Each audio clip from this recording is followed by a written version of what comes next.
వి gold trusted gold buyers తాకట్టులో ఉన్న మీ బంగారాన్ని విడిపించి ఈ రోజు ఉన్న మార్కెట్ ధరకే కొనబడును. కాంటాక్ట్ నంబర్ పాకిస్తాన్ ఆక్రమిత బలోచిస్తాన్లో ఉద్రిక్తత పెరిగింది. బలోచ్ ముక్తి పోరాట సమితి BLF ఆపరేషన్ బాంబ్ పేరిట పాకిస్తాన్ సైన్యంపై భారీ దాడులకు పాల్పడింది. ఏకకాలంలో 17 బాంబు పేలుళ్లతో ఆ ప్రాంతం దద్దరిల్లింది. ఈ ఘటనల్లో పాక్ సైనికులు, అధికారులు పెద్ద సంఖ్యలో మరణించారు. పాక్ మీడియాపై నిషేధం విధించగా ఇది బలోచిస్తాన్ స్వాతంత్ర్య పోరాటానికి మద్దతు పెరుగుతున్న సంకేతంగా విశ్లేషకులు భావిస్తున్నారు.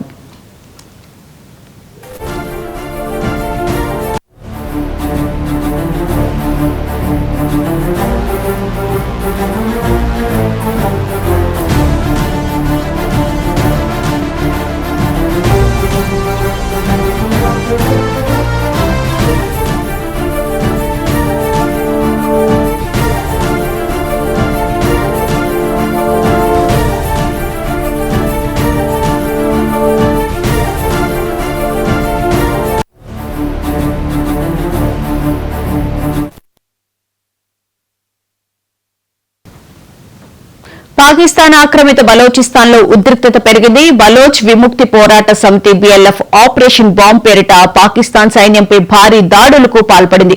ఇదే అంశానికి సంబంధించిన పూర్తి వివరాలను మా Delhi bureau chief Shirish live లో అందిస్తారు. శిరీష్, చెప్పండి, మళ్లీ BLF దాడులకి ప్రయత్నించినట్లు ఉంది. అలాగే ఈసారి పాకిస్తాన్ సైన్యం పెద్ద ఎత్తున చనిపోయారని చెప్పని అంటున్నారు. పూర్తి వివరాలేంటి?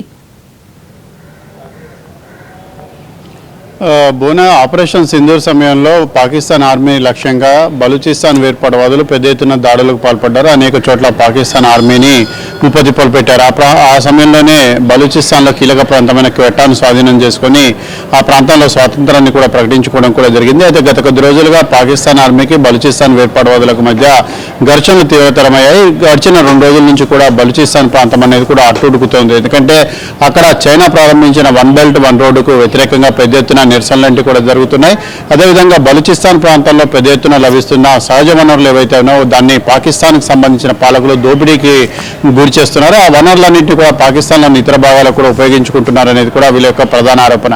సో ఈ నేపథ్యంలో నిన్న అర్ధరాత్రి నుంచి కూడా 2 ప్రధానమైన ఘటనలు కూడా జరిగాయి. ఒకటి, పాకిస్తాన్లోనికి ఎట్టాగుండా వెళ్తున్న బస్సు ఏదైతే ఉందో దాన్ని బలూచిస్తాన్ వేర్పాటువాదులు కిడ్నాప్ చేయడం కూడా జరిగింది. అందులో దాదాపు 9 మంది ప్రయాణికులను కూడా చంపేశారు. వాళ్ళు పాకిస్తాన్ ఆర్మీకి సంబంధించిన వాళ్ళు, లేదంటే సానుభూతి పరులు అయి ఉండొచ్చు అన్న అనుమానం అనేది కూడా వ్యక్తమవుతుంది. అయితే దానికంటే ముందు పాకిస్తాన్ సైన్యమే లక్ష్యంగా Balochistan liberation front operation bomb పేరిట దాడులంటి కూడా పెద్ద ఎత్తున నిర్వహించింది. దాదాపు 17 చోట్ల ఈ దాడులంటి కూడా జరిగినట్లుగా కూడా తెలుస్తుంది. ఈ దాడుల్లో పాకిస్తాన్ సైన్యానికి భారీ నష్టం అనేది కూడా జరిగింది. అయితే ఈ నష్టం అనేది కూడా ప్రపంచానికి తెలియకుండా ఉండేందుకు, ఈ వార్త అనేది కూడా ప్రసారం కాకుండా ఉండేందుకు పాకిస్తాన్కి సంబంధించిన ఆర్మీ మీడియా పైన, అదేవిధంగా సోషల్ మీడియా పైన కూడా నియంత్రణ అనేది కూడా విధించడం కూడా జరిగింది. దాదాపు పాకిస్తాన్ ఆక్రమిత బలూచిస్తాన్లో 17 చోట్ల బాంబు పేలుళ్లన్నిటి కూడా జరిగాయి. అయితే పాకిస్తాన్ ఆర్మీ ఫ్రంటియర్ కార్ప్స్ పైన తీవ్ర స్థాయిలో దాడులంటి కూడా నిర్వహించినట్లుగా బలూచిస్తాన్ లిబరేషన్ ఆర్మీ ప్రకటించడం కూడా జరిగింది. అయితే